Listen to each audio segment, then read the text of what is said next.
All right, you guys know what day it is.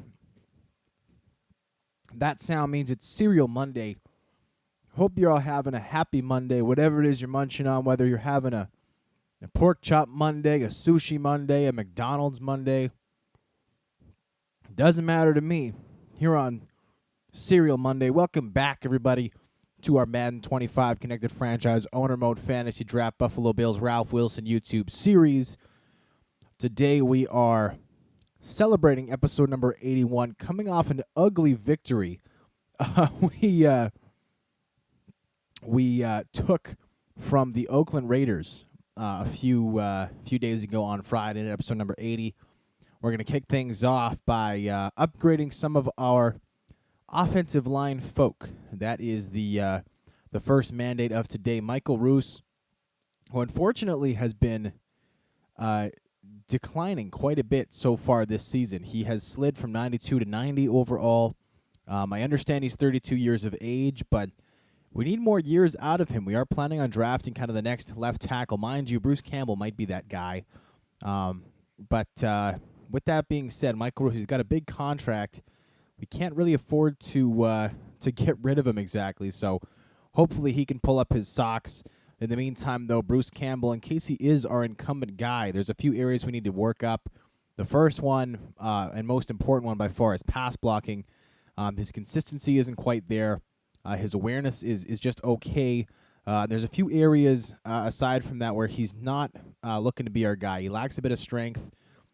His acceleration is phenomenal, though. Some of his other physical assets are really phenomenal. Stamina's just okay. So we'll worry about that as that comes up. I'm still hoping to draft the left tackle in the meantime, just to have somebody in the works for. By the way, for Michael Roos, the reason I didn't upgrade anything is because we want to wait to upgrade his run blocking ability. In the meantime, Danny Watkins, the left guard, we'll have him up here. And Danny Watkins, we've brought him along a long way. We'll start off by getting his run blocking up to 88, and after that, go back up to his awareness, and we should be able to get that up to 82. Danny Watkins is a pending free agent. There's a couple guys we're working on Doug Baldwin right now. We already locked up Bostic. Now we're on to Baldwin. However, after that, Campbell and Watkins will be on that list shortly after those couple guys, so we should see him there. We start off by upgrading Ben Grubb's awareness by 1. After that, let's get his consistency up to 4. Make that as good as it possibly can be. And from there, we're done. So we go over to our centers now. Eric Wood, our top center at the moment, 28 years of age. We'll start off by getting his run blocking ability up to 90. That's very important. Impact blocking at 90 as well. Pretty impressive stuff from our center. And from there, I think the best thing to do, get his consistency up to 1 and get his awareness up to 86. There we go. On to that. From that, our next player, Roberto Garza. Roberto Garza will not be with the team next year. He's a pending free agent and is one of our oldest players. In his mid-30s, is the real-life starter for the Chicago Bears. And so far, he's yet to get into a regular season game because Wood has not been hurt yet. We're hoping that Wood doesn't get hurt, but I will still say that I appreciate what Garza represents on our depth chart. He represents somebody who can step in and be a veteran presence, so to speak, and fill in admirably. So we still appreciate having him around, though he won't be here next year. With that being said, we're on to our right guards. We get Luis Vasquez up. Brandon Mosley, a guy who we locked up last year long-term, might be somebody who we look at as potential trade bait because it's looking like Vasquez really has that spot secured. But Mosley, very young, still just 25 years of age, which at the offensive guard position is extremely young. A lot of guards don't come into their own until their mid-late 20s. And he's just at the very start of that progression. As you can see, 85 overall. Could be a great guy to move, get a nice return for. Next, we're on to Marcus Gilbert, our right tackle. Gilbert, we've worked on his blocking, got it up to 90 in both regards. From there, I'd like to see his impact blocking get up to 88. His consistency, we can get that up to 3 today. And his awareness, we'll work that up, get that up to 86. That's a beautiful thing. And now we're on to Johnny Culbreth, another player we locked up long-term last season, likely going to be trade bait at some point. 26 years of age. We've worked him out kind of from nothing, to be perfectly honest. His run blocking, we can get that up to 87 today, which is important. I always like having tackles who can pass block well, though the right tackle position is more of a run blocking position, more of a downhill runner type spots, whereas the left tackle, I mean, but that of course depends on where your quarterback throw, or which hand your quarterback throws the ball with. Culbreth there up to 85, as you can see, very nice. Obviously, most passers pass with their right hand, and that will mean that you want your left tackle to be a true pass blocker, so that your quarterback isn't getting blindsided. Whereas if you're Michael Vick or Tim Tebow, somebody who is left-handed, then the tackle spots are obviously reversed. Anyways, we're on to our scouting part of the video. We have kind of been all over the place with our drafting, our scouting so far. We've checked out a lot of left tackles. We've checked out Macon Benedict as kind of our guaranteed first pick, provided he's available. We've checked out some defensive tackles. We've checked out some corners. One area I would like to quickly touch upon today is that of right outside linebackers. We have a decent player there right now. I would say Jason Worrells is somebody who does a nice job for us and has so far. His backup also does fine. That's C.O. Moore. He was signed this past offseason. But C.O. Moore, not a dominant player. And so what I'm kind of looking for is an oversized but yet very fast, kind of prototypical pass rushing outside linebacker. Somebody like an Evander Knapp or an Amon Hagen could be good for that role, or even an Andy Hernandez. These guys in the 6'2 to 6'4 range, 250-pound zone, all guys who can contribute potentially in a few years. Because as young as Worrells is, he's 26. C.O. Moore is 24.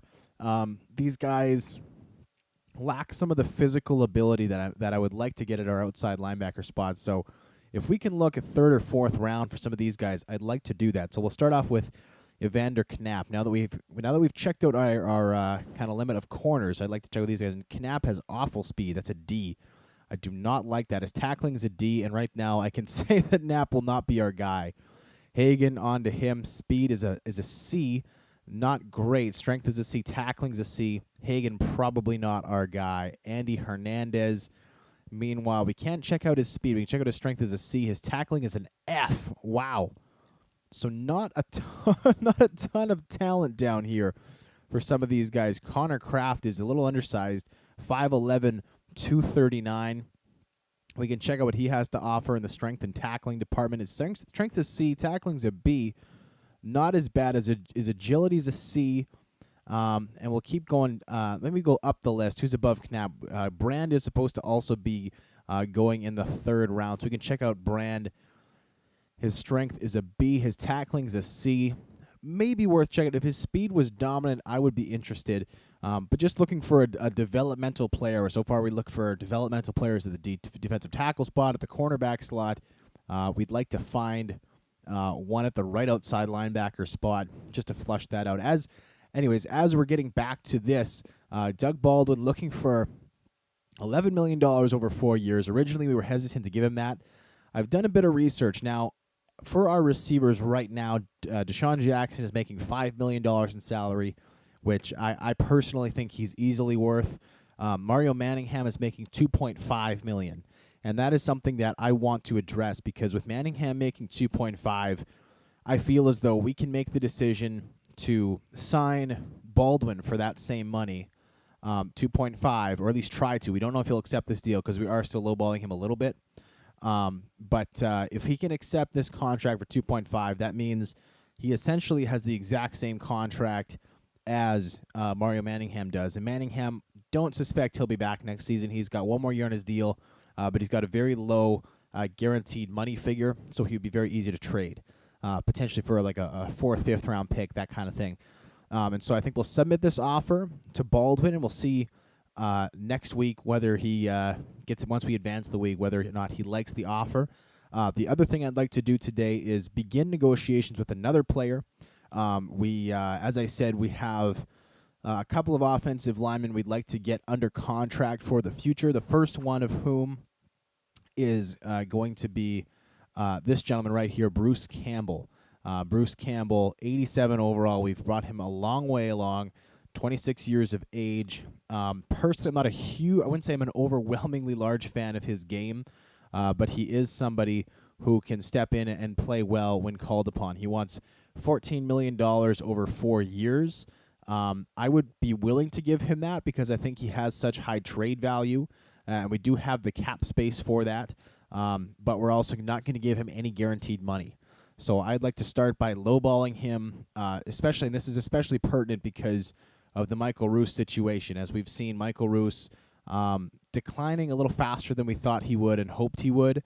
And so for Bruce Campbell, doesn't have the size and the strength that I like to see in a left tackle, but as you can see, speed is 73, agility 72, acceleration is 90. That's off the freaking charts for a left tackle. His pass blocking isn't at 90, and he lacks some consistency, lacks toughness, but aside from that, still to me worth signing for $3 million a season, particularly when that contract is easily tradable. So we'll see those two individuals, Doug Baldwin and Bruce Campbell, get back to us hopefully about re-signing, and from there we'll come back, continue to come back, I should say, every practice and upkeep video and kind of reevaluate the offers that we have on the table and such. So we're on to next week now, week number 12. We'll get to see which team we're going to compete against. We're sitting at 9-1 right now. We've won 4 straight games since dropping our 6th game of the season. So that's something to be excited about.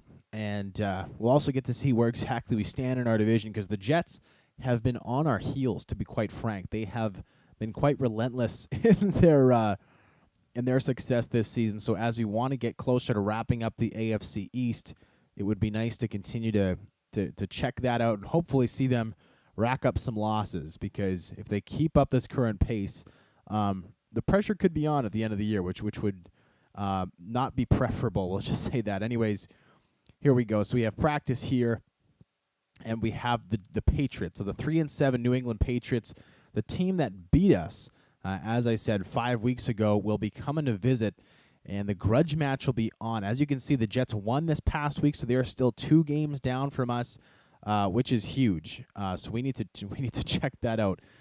Also, as we can see here, I'm ready to start negotiating a contract. So a bunch of parties who are interested in signing with us have now contacted us, so we can start negotiating with, I guess, a lot. I mean, we could have started this earlier, but I guess they're starting to put the heat on guys who want to come back. Though it's nice to see some of these guys want to come back. Watkins, Connie, Burris, Cumberland, all reasonably young guys who I'd like to bring back. Baldwin, meanwhile, and Campbell still not excited with their offers, so maybe we'll have to update those with some new money. But that being said, it's time to head off to practice, and we can hit up those offers on Wednesday's video after Tuesday's video, episode number 82, which will be tomorrow, where we take on the New England Patriots. Let's go ahead. Let's go with up by 3. You've got 3 minutes to go, and you're up by 3. Hold on to win it. We haven't done this one in a while. This one, if I remember correctly, the flippity flops start deep in our own in our end of the field. I think at the 30 or 20 yard line, and we don't have any timeouts, because that seems to be a running theme where we don't get timeouts and the opposition does with those 3 minutes left, and so we have to hold them to a field goal and then score a field goal ourselves to win, or in the event that the flippity flops score a touchdown, then we have to match that score. So we'll see how this goes as we watch the game load, which again seems to take longer and longer and longer every single time we do this. So there we go. At the 20 yard line, the flippity flops are 3rd and 5. If we can stop them on this one play, that will make the rest of this scenario much easier. We're going to go ahead, go spread. And as you can see here, Bruce Irvin is back. So we advance 1 week, and Bruce Irvin is back. He's been out 6 weeks, I believe, with a strained knee ligament. And John Bostic makes the tackle on the tight end, but not before the tight end gets the first down, setting up the flippity-flops at the 12-yard line with a new set of downs. That's a drag. Come on, Bostic. Flippity-flops are, of course, coming off a successful practice scenario from Thursday of last week in episode number 79. We want to get back on top here. And now this week, and here Dominic Rogers-Cromartie gets beat to the outside. I don't know how Dominic Rogers-Cromartie doesn't keep up with that receiver, but he fails to do so. And the flippity-flops score. 2:23 left in the practice scenario. We do have a timeout, so hopefully that will assist us in our search for a touchdown and a successful practice scenario here. 2:23 to play with again. This ball looks like it's going to come down to Gino Castro at the 1-yard line. Castro's been very dangerous this season in returns, though as of late, a lot of that's been happening. I don't know if teams are just getting better at containing him because he's had a lot of success when able to get outside of the tackles, and at least recently he's had no success whatsoever in doing that. He's been shut down completely, unable to get outside of would-be tacklers who, through his lack of success, are becoming actual tacklers. And here we go. Deshaun Jackson makes the catch, brought down at the 45-yard line of the flippity-flops, but not before he gains 38 yards, wide open down Main Street. And what I love about that is that's going to allow us to slow play the rest of this practice scenario. We got 2 minutes left, 44 yards to go. We only have one timeout, but I think we're only going to need one timeout. It's 44 yards. It's not a ton of real estate to cover, particularly when it's our offense on the field. Our offense had a rough game this past game, but I think we're ready to rebound. Aaron Rodgers had his worst game as a Buffalo Bill this past game against the Raiders, throwing 2 interceptions and no touchdowns. We got out of it mostly because of the special teams touchdown that was scored by Gino Castro on the punt. Hopefully we don't have to rely on special teams touchdowns as time goes on, but I feel like we've had our ups and downs this season on offense, and we're just ready for, I don't know, maybe it's just the optimist in me, but I feel like we're ready to get back on top, so to speak. Maybe that's completely ill-advised. I don't know. But Ryan Williams is running well here against the flippity-flops. A 6-yard gain off the right side. Couple of nice runs. 14 yards for him off just 2 carries. Impressive stuff. Here we'll run it up the gut again. Just try and get it up there for a first down. 1:17 left in the practice scenario. 2nd and 4. Williams a chance to get around the edge. Puts his head down. Bada bing, bada boom. 5 yards, 18-yard line. First down, Bills. Wonderful play there. We'll go back to the pistol, and we're going to go ahead, halfback slip screen. Give Basman Hooker a chance to carry this ball up the field. And Hooker's going to come free. He's got a wall of blockers set up, and he looks like he's going to get a chance to score easily, and he does. Basman Hooker with a touchdown. Bills go up 19-17, soon to be 20-17 once Greg the Leg does his thing. Sure enough, he does. And the practice scenario now separated by a field goal with 48 seconds left. The flippity-flops will get the ball back. And so it'll be interesting to see how our defense responds to that. They got burned in 2 plays the first time around for a touchdown. This time the flippity-flops will bring out the kick. C.O. Moore in excellent position there. That tackle coming from Jarrell Freeman, the backup middle linebacker, number 53 there. Nice tackle, stopping the returner at the 21-yard line of the flippity-flops. And so 44 seconds to go. The flippity-flops have 3 timeouts, so they do have a lot of time when you really look at that. Here they're going to, and actually, you know, we're going to call a timeout here. Flippity-flops coming out with 5 wide receivers. I say screw that shit. We're not running. I had originally called base 4-3. We're not running a base 4-3 against that. Somebody's going to get burned, namely a linebacker. And so here we have a few more well-prepared defensive players in on the coverage. And here Brian McCann's going to get beat on the out route to the wide receiver. Sanford tried to get over for help, was not able to do so. That goes for a gain of 13 yards, stops the clock. The flippity-flops maintain their 3 timeouts. Here we're looking to send a little bit of heat. The big thing to be worried about here is the fact that the tight end is going uncovered. So we're going to kind of split our 2 guys. And the wide receiver is the bigger issue. And what I would encourage people to do, the tight end stayed in the block there, fortunately for us. If you do have a situation where you have a player on offense who's not going to be covered by anybody, I like to split the difference between two players and pick the more important one as you see the play develop. The wide receiver ran a 12-yard curl. The tight end stayed in the block, and so the natural thing to do was cover the wide receiver. Here's 3rd and 2 coming up after a drop from the flippity-flops receiver there. One man to his right in the shotgun, the tight end in motion for the quarterback, and he's going to throw against Davis, who gets up and is not able to make the pick. Looked like Vontae Davis had that ball lined up for a pick six. Instead, the flippity-flops get the first down at the 45-yard line of the Bills. Just one first down away from field goal territory. Here the flippity-flops, 3 receivers to the left side. Halfback stays in. And they're going long against Drake Kirkpatrick, who lets a man get behind him. And with 11 seconds left, the flippity-flops call a timeout at the 10-yard line of the Bills. The Bills need a stop here. 2-2-1 coming out here for the flippity-flops. We're going to go over plus in 4-3 and desperately hope that we can get a stop. If we get a stop on this play, I foresee the flippity-flops trying to run this game out or kick this field goal and let time expire. However, if the flippity-flops score or if enough time sits on the clock, there you go. A nice carry for the flippity-flops. Fortunately for us, though, they are going for the field goal right here and now, not using any more time. I think they could easily throw a quick pass to try and get into the end zone and still have time to kick a field goal. Fortunately for us, they're not taking advantage of that. They're kicking the field goal. 4 seconds left on the clock as that one goes through. Tie practice scenario. In 3 minutes, the teams combined for 17 points of offense. And the good news, though, is that we're going to get an opportunity to return this one. Jacoby Ford back. This will likely be the last play of regulation. And barring a score, and Ford does a nice job weaving his way up, but he is brought down to the 27-yard line.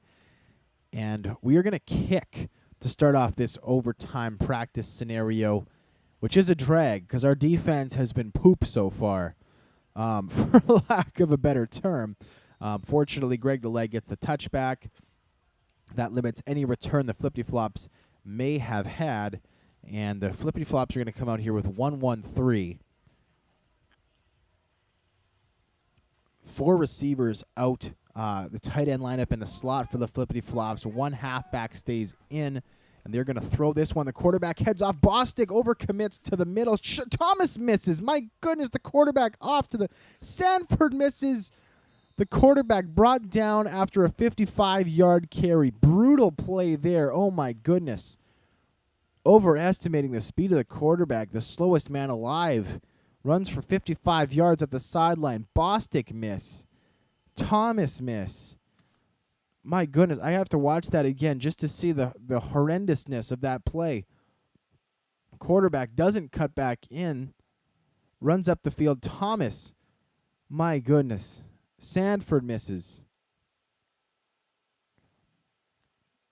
That's got to be our thumbnail.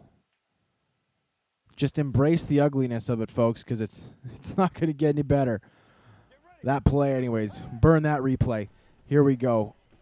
Quick pass to the right-hand side. Good for a gain of 6 or 7, depending on whether you ask the ball marker or the downs. Ball marker says 6-yard gain. Down marker says 7-yard gain. Whatever. 3 receivers bunched to the right-hand side. This is a carry off the right side. He wrapped up by John Bostic. 3rd and 1 coming up here for the flippity-flops.